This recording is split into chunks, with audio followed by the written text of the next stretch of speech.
Bismillahirrahmanirrahim. Assalamu alaikum and welcome to another episode of Diplomatic Enclave. I'm your host Khalid. Normally we interview ambassadors of head of organizations or different people who are here from parts of the world to talk about topics such as photography or music or other aspects that bind nations together and improve diplomacy. In this context, we're also going to talk about something that binds nations, one that is called language. Now, language is very important for any country, whether it be Pakistan, where we speak Urdu and our regional languages, and we also understand English very much. But there are certain countries which are bound not only politically, culturally, but also through their language.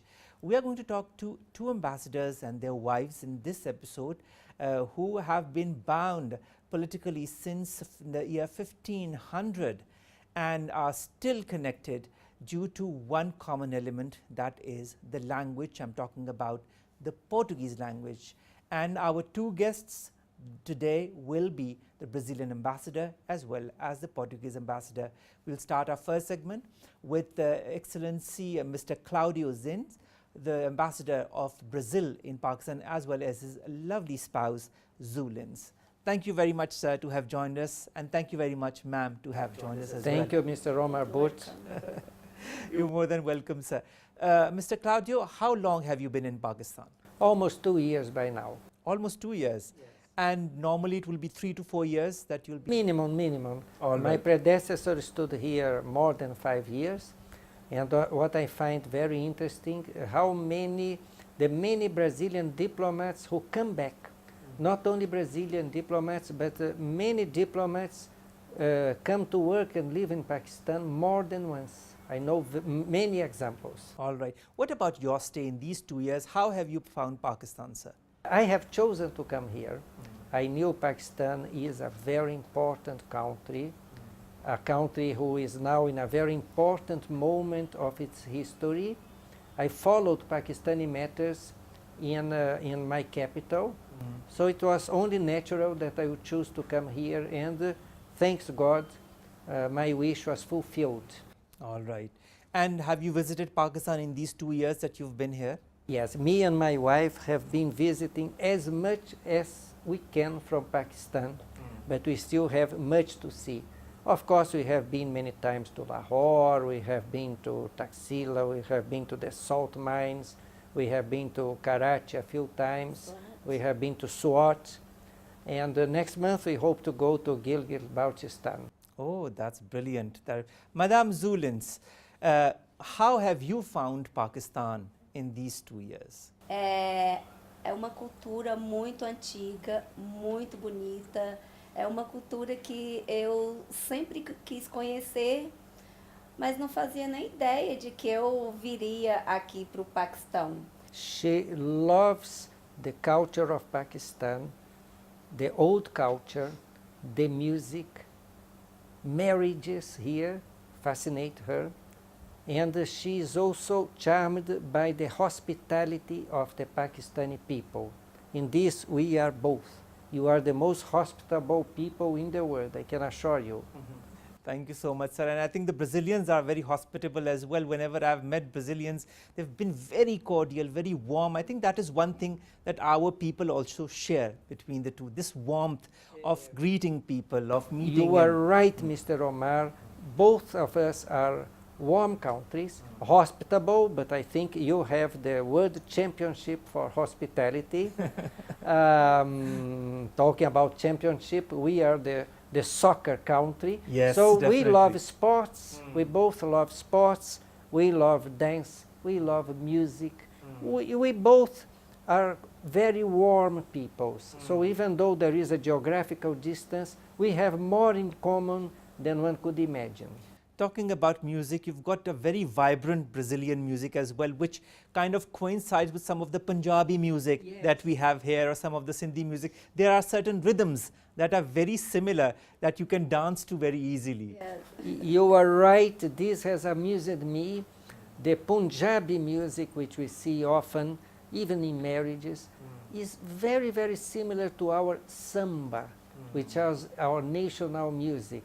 It is a music of percussion, a very intense rhythm, it is a celebration of life, and this we have in common.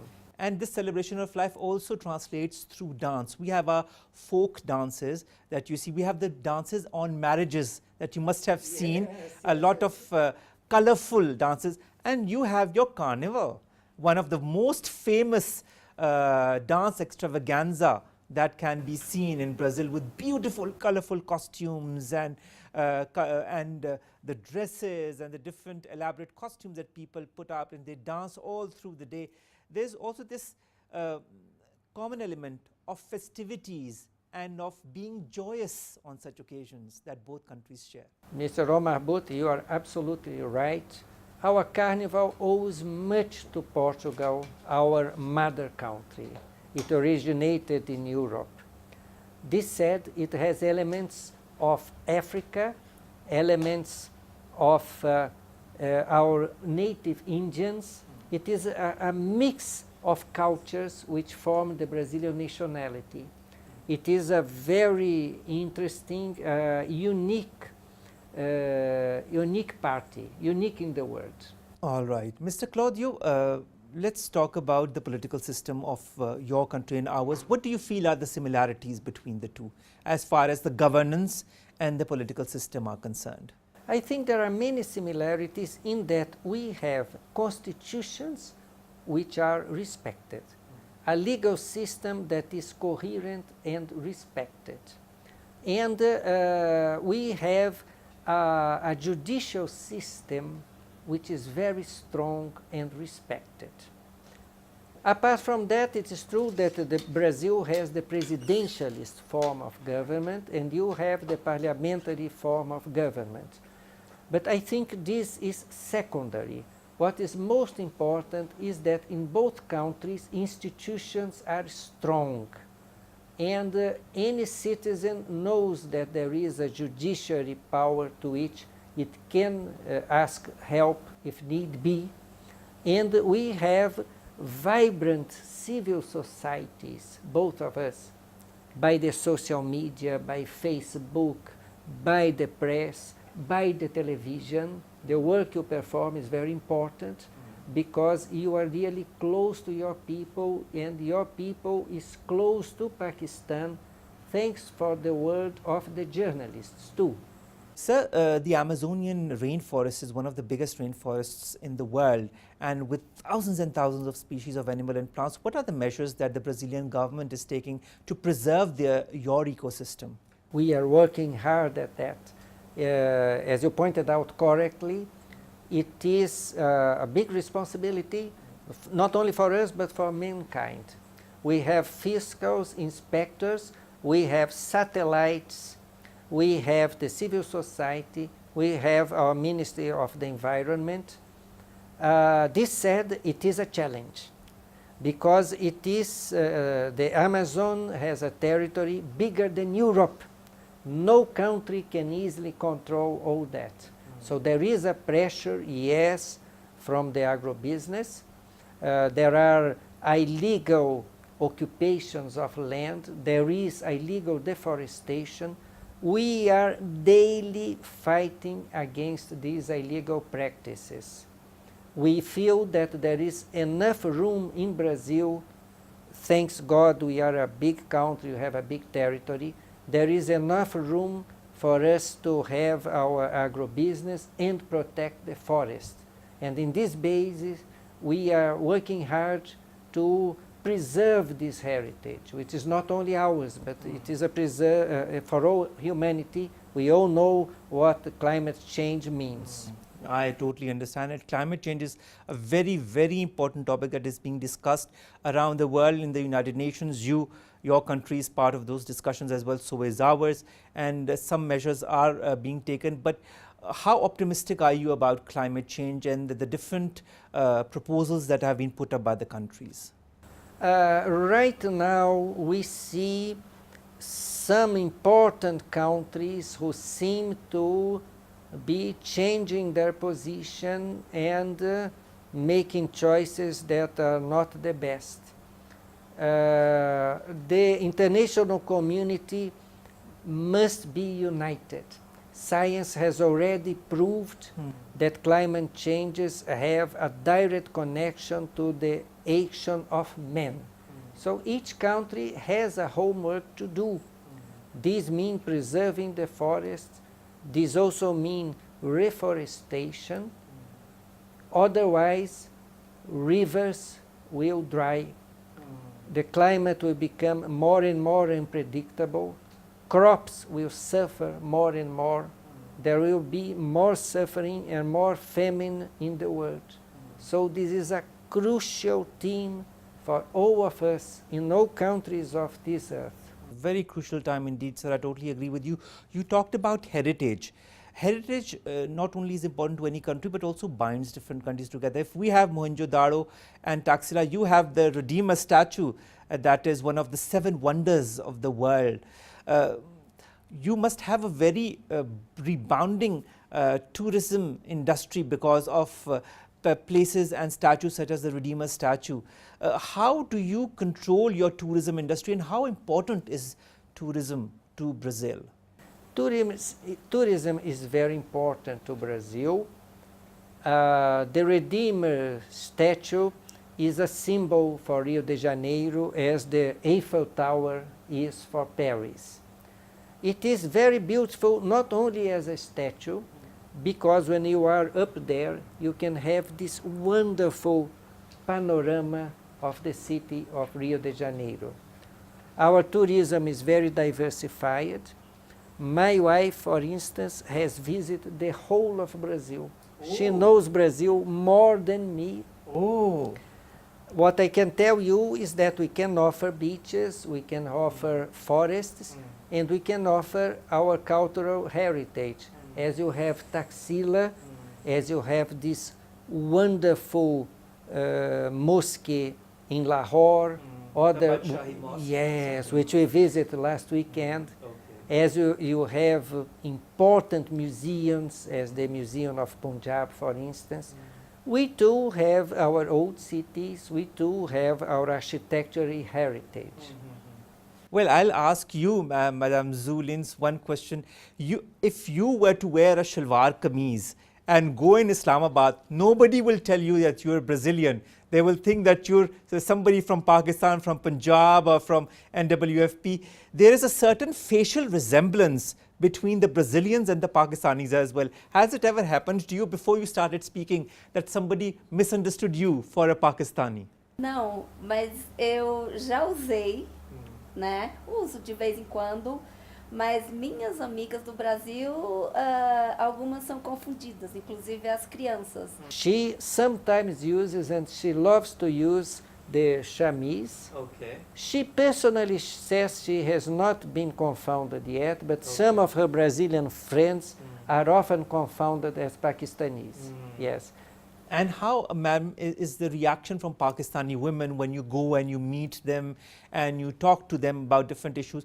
Do you feel there are common interests between you and the Pakistani women that you meet? Claro, todas as mulheres gostam de fazer compras, todas as mulheres gostam de bastante maquiagem, são vaidosas. Yes, you notice that, of course, every woman likes shopping, every woman likes to arrange herself beautifully, but what mostly strikes her here is that there is here in Pakistan a growing interest in woman empowerment. Yes. That what she finds with her Pakistani woman friends is the desire to reduce the gap with men and to have this woman empowerment more and more recognized. That is very important, but that brings me to women empowerment in Brazil. How important is that for the government and the people? Well, it is very important. As in the case of the protection of the environment, I think this is always an ongoing struggle.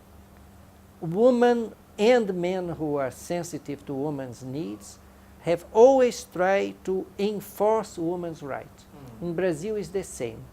Brazilian women are everywhere, as here in Pakistan, they can have the most important functions in the country. but there are also persecuted Brazilian women. There exist also women who are beaten by their husbands. For this, we have created a special police, which exists in most most cities in Brazil, just for women issues. Nós temos um casal de amigos paquistaneses que moraram no Brasil por 8 anos, fizeram doutorado, acho que pós-doutorado, e no Brasil ela passou a viver como uma mulher brasileira, e aqui ela consegue fazer tudo que fazia lá. A Pakistani lady who is her friend, Casal. who is married to a Pakistani gentleman, and this Pakistani couple lived 8 years in Brazil, All right. and now they are back. And this friend of hers has more or less the same life she had in Brazil. She drives her own auto, she works normally, so she has a normal life here. So it is with many Pakistanis. But we have to fight against prejudices which still exist. That is true, and I think this fight against prejudice is what will bring the women empowerment issue to the forefront, as it has brought in countries such as Brazil and ours, Pakistan. And the men and women working together is what will make nations strong, such as yours and such as ours. Such similarities are also in music, as we talked in the beginning, between both our countries. In music in your country currently, do you still emphasize on folk music, or has it become now a kind of a fusion with the popular music? I think there is a fusion, but the good news is that both styles are very popular. Brazilian people like international music, but they love our own folk music, which is really very, very popular down there. And they are also very open to different rhythms. I think Pakistani and Sufi music should be better known in Brazil. It would be wonderfully appreciated. But I think some efforts from your end would go a long way in making. Do the best we can in this sense. All right, great. In the arts also, you're so renowned. You've got cave paintings, so old paintings, the Lapa do Santo. In architecture, you're very famous. You're the Ouro Preto. Ouro Preto, that is kind of a benchmark as far as your architecture is concerned. How much of importance does Brazil place in the preservation of your arts and your architecture? This is very important because it's part of our culture, part of our history, and we feel that we have an important heritage. So not only the government, but private companies have a growing consciousness, and we owe to private foundations an important role in preserving our cultural heritage, which include, as you mentioned very well, Mr. Booth, a heritage from our Portuguese past. The Baroque in Brazil owes much to Portugal. We have very beautiful old churches who are a mixture of the traditional Portuguese Baroque with a Brazilian touch. All right. Well, that's great. And I think it's very important to preserve your arts, because our future generations will only learn from what our past generations have done in these fields, and they will improve themselves and they will understand where they come from through the arts. I think that's very important, and I think countries such as yours, ours and others that preserve their arts, that preserve their heritage, their architecture, are doing the right thing. So we've talked about sports, we've talked about how important sport is to soccer, basketball, volleyball, auto racing, but there is also one more important component that binds two nations, that is trade. How important has trade been between Brazil and Pakistan? Brazil is the most important trade partner of Pakistan in South America. However, trade between the two countries are below their potential.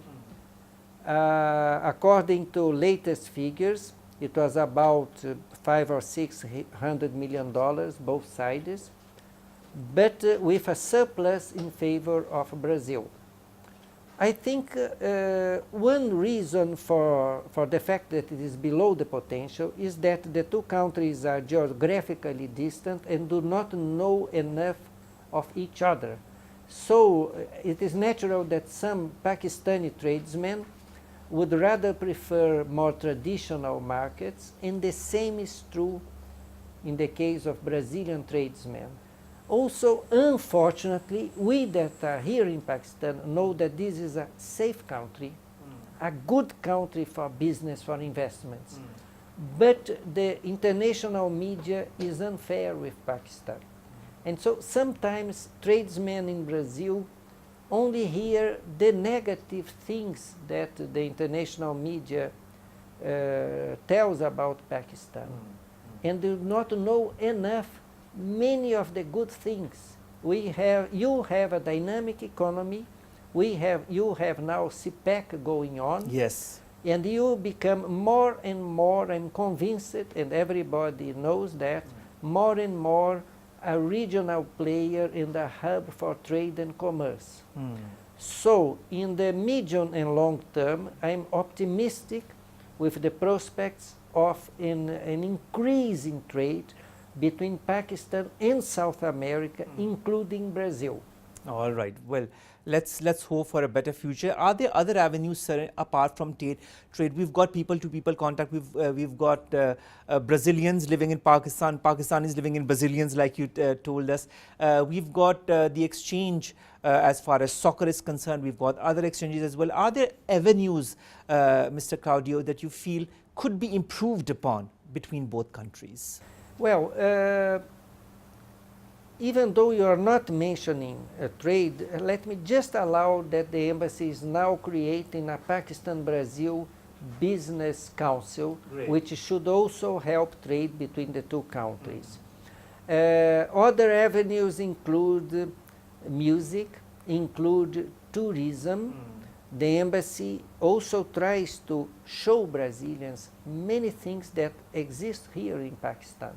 For instance, many Brazilians like trekking, mountaineering, skiing, and needless to say, you have a unique heritage in Pakistan in the north of the country. And this is not well known in Brazil. In a more modest scale, let me just tell you that the Embassy of Brazil offers free classes of Portuguese to those who wish. All right. And offers free classes of capoeira, which is the Brazilian martial art. Yes, that has become very popular here as well. Yes, yes, it's becoming popular, I'm very glad to say. It is a non-violent martial art, but very, very fun. People here, young people, love to perform capoeira. We have good teachers who have studied in Brazil. Also, my wife is reminding me that you have quite a lot of youngsters here who practice Brazilian Jiu-Jitsu, Yes. another martial art which is uniquely Brazilian. So we can explore these avenues, but most of all, we have to get each country to know the other together. Distance, lack of understanding, and unfair press is a problem, but it's not insurmountable. We have so much that could put us closer. Let's not be discouraged. I think that is a very important statement. One should never be discouraged, come what may, and always look at the positive side and look for betterment of ties, betterment of relations between both countries. Mr. Claudio Lins, Madame Zulins, thank you so very much to have joined us. Thank you. And in this first part of the program, to talk about your country, to talk about the relations, and to talk about the language, Portuguese, that is so important to you in this month, that is the month of May. Thank you very much, ladies and gentlemen. We'll be back, ladies and gentlemen, after a short break. Stay with us.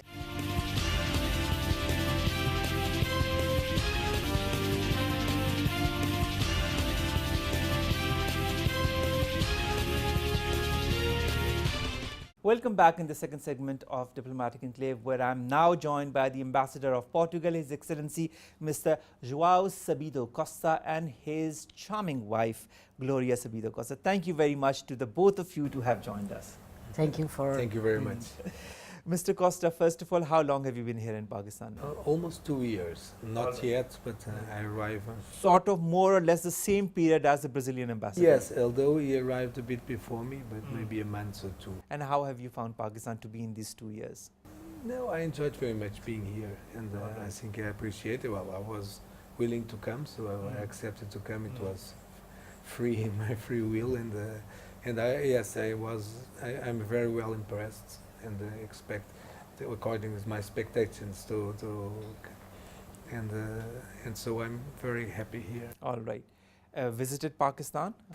A bit, I travel a bit. Sometimes I don't have so much time, but at least I went to the main cities, some of them, and they are very different but very interesting, each of them, and like Lahore or Karachi or Peshawar, even Multan I have been to, Okay. and well, I think it's a beautiful country actually. All right. Madame Gloria Sabida Costa, now you're not always here in Pakistan, but whenever you are here, you make sure to be on the side of your husband. How have you found Pakistan since in the frequent visits that you've made to Pakistan?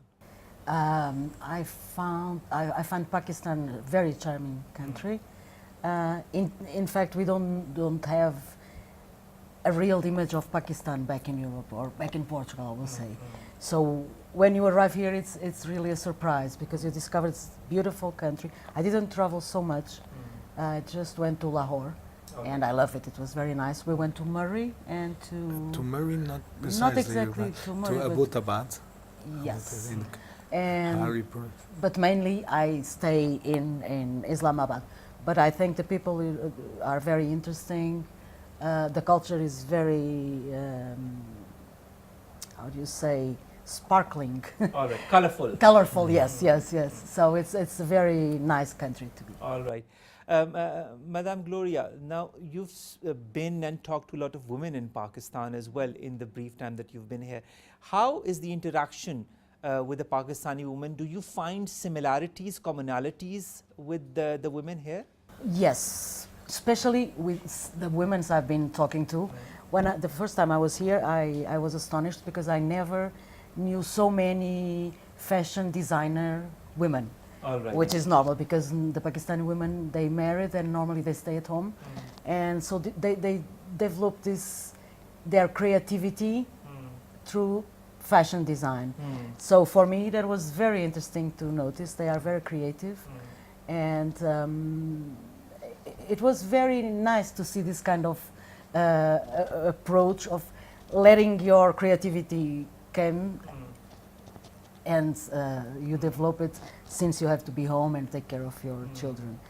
So I find the women in Pakistan very creative, very strong.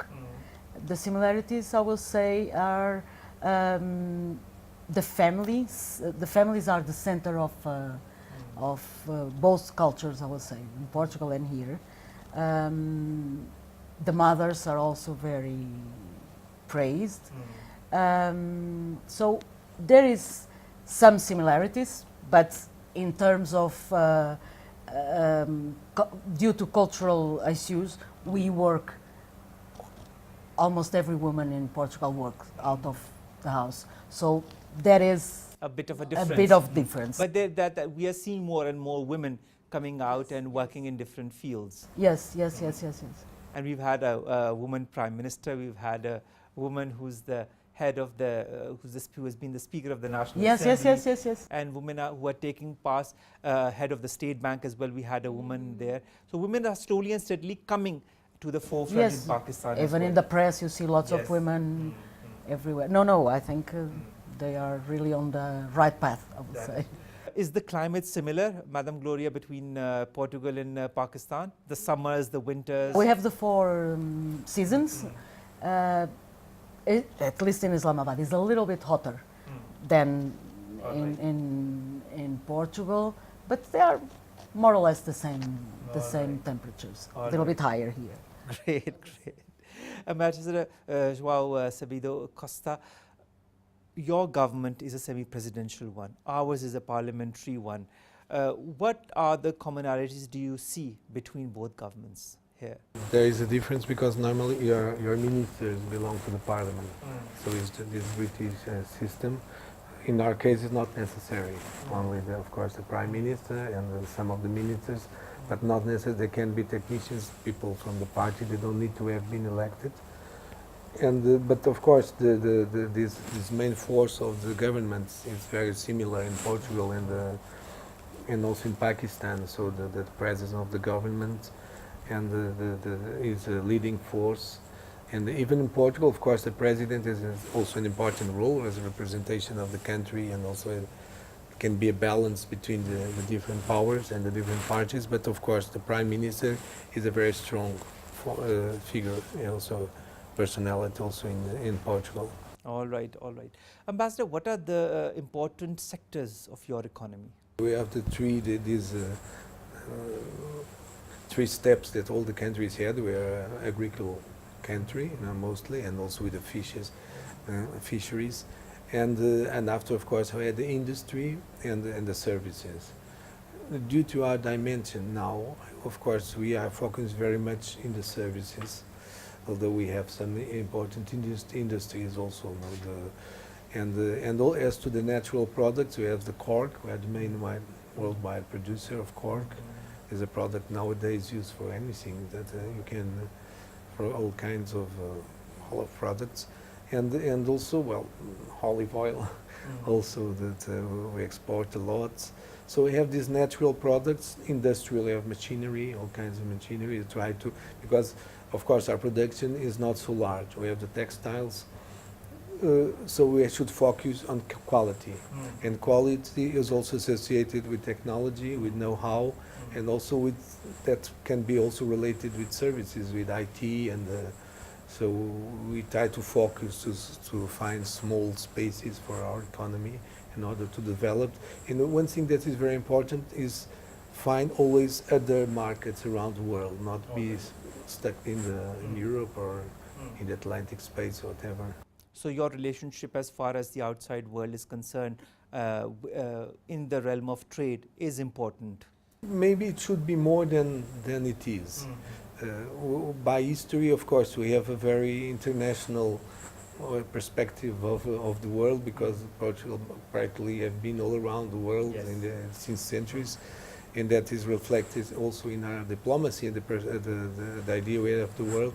But maybe this is not reflected in trade and economy, and maybe we should retrieve that and transform also these good political relations or cultural relations in good solid economic relations. All right, sir. What about the ethnicities that are in your country? Are there only Portuguese people living, or there are other nationalities also living in your country? Well, the nationalities, you find many. There are people from all around the world. Normally, I wouldn't say ethnicities, because the Portuguese themselves, they are a mixture of course, at any country, of several countries, and we in Portugal, and I think something that happens in Brazil, we have the idea people shouldn't live separate, so they live all together. Everybody, each one is different, each one has his own culture, but they mix with the other, so it's different. We don't, Portugal, till now, you don't find ghettos, people, the different culture living apart. All the children, they go to school together, they interchange, they have socialized together, and so it's difficult to say ethnicities. But of course, the nationalities, not everybody is a Portuguese.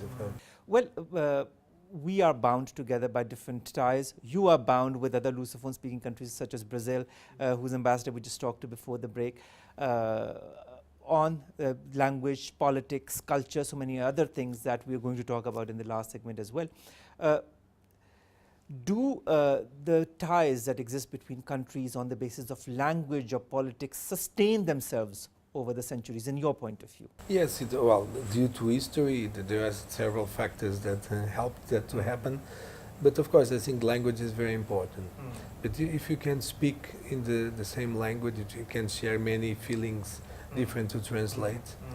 And I had, well, when I was in China, once I had a dinner with a colleague from Mozambique, and we went to have dinner together. He came with these beautiful outfits from Mozambique, traditional outfits, and we talk about for a long time.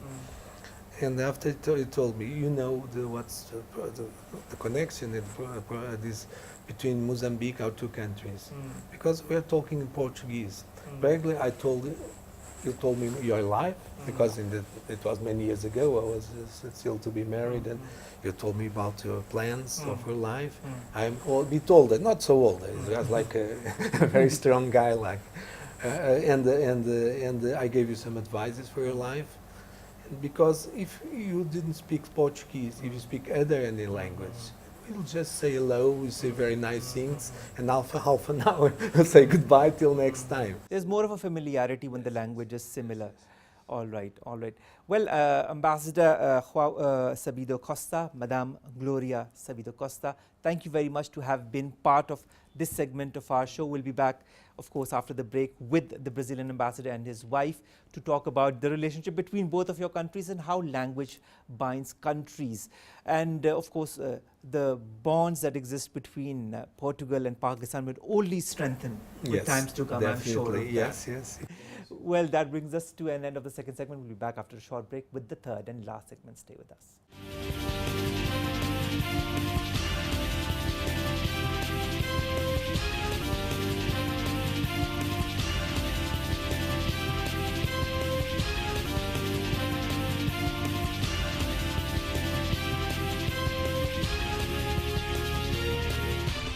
And welcome back to our last segment of this program, that is Diplomatic Enclave. We have both ambassadors of Portugal and Brazil along with their spouses. Thought we could talk a little bit about the Brazil-Portugal relationship and how Portuguese language has played an important part in that. This is, of course, the month of the Portuguese language. We'll start with the Portuguese ambassador, Excellency Mr. João Sabido Costa. Mr. Costa, Brazil-Portugal relations have started way back from the 1532 with the establishment of São Vicente, and have since established, gone, there have been political upheavals, uphill, downhill, but both countries have still remained solid as friends. How do you regard Portugal's friendship with Brazil?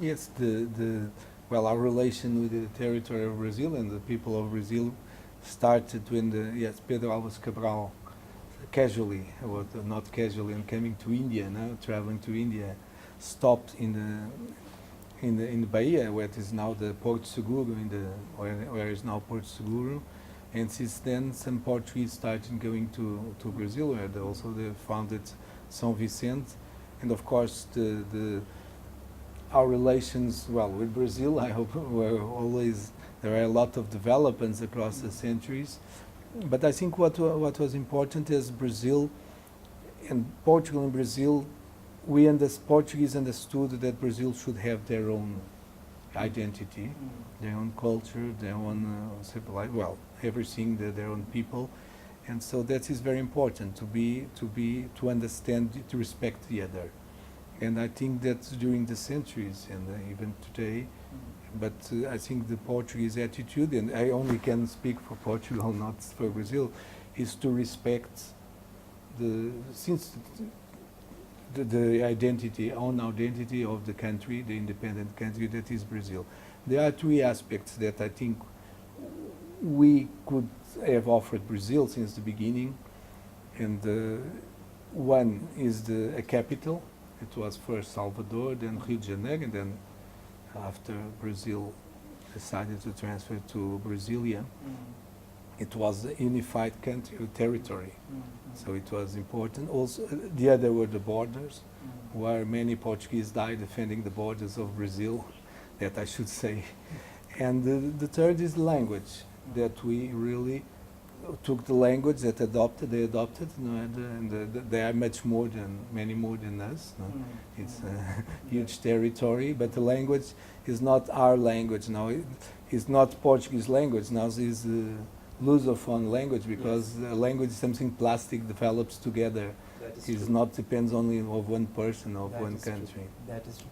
Ambassador Claudio, we were talking about language. Now Brazil, your country, and Portugal are the founder members of the community of Portuguese language countries. How important is this community, and how has it evolved ever since you've founded it?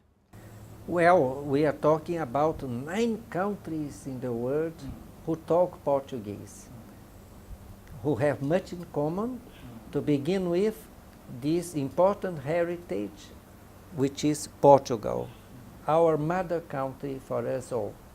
This is very important. We are very united. Something that helps a lot is that you see, Mr. Booth, some ancient colonies bear some resentments against the colonizer. This has never happened either in Brazil or in another Portuguese countries. We bear no resentment. On the contrary, we are thankful to Portugal. We owe much to Portugal. They have always had a tradition of tolerance, which was highlighted by the ambassador of Portugal, of openness. They have always respected our individuality. There was never any apartheid in Brazil. The Portuguese have always been tolerant, no racism. So this tradition of tolerance helps a lot when we talk about a community of countries who speak Portuguese. We have much in common and a huge bond of friendship. That is brilliant, and I think that is so wonderful to see two countries who've had such an important past work together to create a very important future. Ambassador Costa, talking about the language again, language is of course part of the culture of any country. The cultural relations between both of your countries, Brazil and Portugal, has been very important as well. Not only language and religions, you are members of the ACOLOP and are also part of the Lusophone worlds. And the Azulejos style of architecture that is present in Brazil has been derived from the Portuguese era. When people from Portugal visit Brazil and vice versa, do people feel at home? I must say that many things in Brazil, at least in the parts of Brazil, we recognize as being lost in Portugal. So they still have the way they talk, the words they use. We don't, unfortunately, we lost those words. And of course we feel very much at home, but we should always respect, because if we go to Minas Gerais, for example, you go to Ouro Preto, you think you are in the north of Portugal, because it's precisely the same architecture, but probably the architects were the same. They worked for the Portuguese crown and they went well around the world building the same cities. But actually, I think also that Brazil developed his own traditions. You cannot say that there's not a reflex. Ambassador Claudio, both countries, as I talked before, have the common language, and you have both signed so many agreements for the promotion of the Portuguese language, so that also the orthography remains the same between both countries. There's not a change in that. Do you feel there can be changes in the Portuguese language in both countries, or are you both working so that the language and its orthography and its grammar always remains the same in both countries? In fact, a few years ago, the countries who use Portuguese have signed an important international orthographic agreement which update all minor divergences we may have had. So I'm glad to say that the Portuguese language is now more homogeneous than ever. And any Portuguese language speaker, when he reads texts from another Portuguese language country, will find particularly no difference to the language he has learned since he was born. All right, great. Ambassador Costa, you now have a visa-free policy between Brazil and Portugal. They can easily visit each other. Does that improve the people-to-people contact between countries? And do you see a lot of intermarriages taking place between Brazilians and Portuguese? I met many Portuguese and only met 2 Portuguese men married Portuguese. The other were all married with Brazilian. Thousands of them. So I think that explains a lot the connection between the countries. All right. Ambassador Claudio, they say that the Portuguese language is a romance language. They used to say that about French, but they say that about the Portuguese language as well. Is it an important language to maybe woo women, Are they easily flattered when you talk to them in Portuguese? Is the Portuguese poetry maybe much more romantic than other poetry in other languages? Portuguese language is very melodious and very flexible. And I think both Portuguese and Brazilian women are very beautiful. Oh, we have two very beautiful yes. women today. So I think either the ambassador of Portugal and me would have no difficulty in using with our ladies the very simple words, eu te amo, I love you. That is very sweet. This will be enough. All right. Ambassador Costa, this language that has been promoted by now 9 countries, but basically founded by you two, this important bond that is remaining and has remained there for the Portuguese language to prosper, to become better. Do you see the Portuguese language becoming even stronger, not only in these 9 countries, but also the world over in the coming years and decades? Yes, well, that will depend, of course, of the will of the countries and the will of the people. Actually, I see it since some years ago, several years ago, I see the Portuguese language is spreading. If you go to New York, many people will address you in Portuguese. If you go to the Metropolitan Museum of Art, you'll find your guide in Portuguese, your guide, the booklet in Portuguese. So today, really the Portuguese is being an international language, and many people, they speak and learn Portuguese, even if they don't have a connection with a Portuguese-speaking country. Ambassador Costa, Ambassador Linz, both of you ladies, thank you very much to have come here, to have given us the opportunity to understand what the Portuguese language means to countries such as yours, and how a language binds countries despite political differences and makes them stronger despite even the distance between the 2 countries, one in South America, one in Europe, but they are still bound by this commonality, not only of other things but also of language. To the both of you, Portuguese in Pakistan, any future? Do you see the language coming up in different language centers in Pakistan? Do you see a Portuguese cultural center maybe being established in Pakistan for people to understand that language? I think one thing that could help us in this direction is that both in Portugal and in Brazil, we have excellent universities who have many Pakistani students. Nowadays, there are programs which support Pakistani students who wish to study in Portugal and in Brazil. At this moment, the Embassy of Brazil also offers free courses of Portuguese.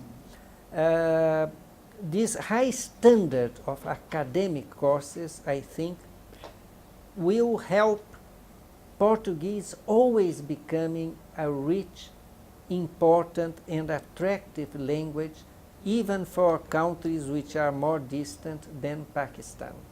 All right. Ambassador, do you have something to add to My that? experience, well, here in the package for the moment, we have, I should mention, the Embassy of Brazil. It provides free course of Portuguese since a while ago. And also there is a Portuguese department in the Punjab University in Lahore. All right. But I think that there is a strong demand. Strong demand. I would say that maybe the Portuguese language is the first European language in Pakistan. There was a school of Portuguese, if you read history, in the Mughal court for a while, because the Mughal emperors invited the Portuguese Jesuits. And it was their language, and asked the Jesuit priests to teach the princes, young princes in Portuguese.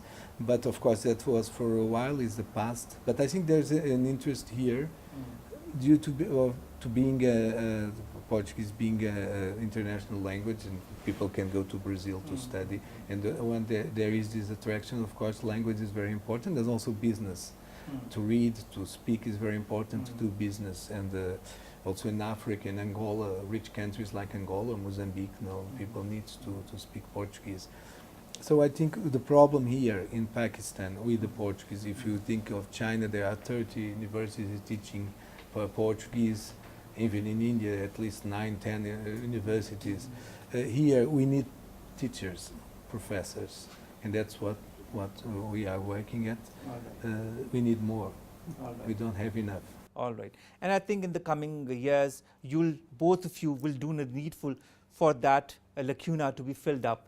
So that I think where culture and trade are also important tools to bind countries, languages also another.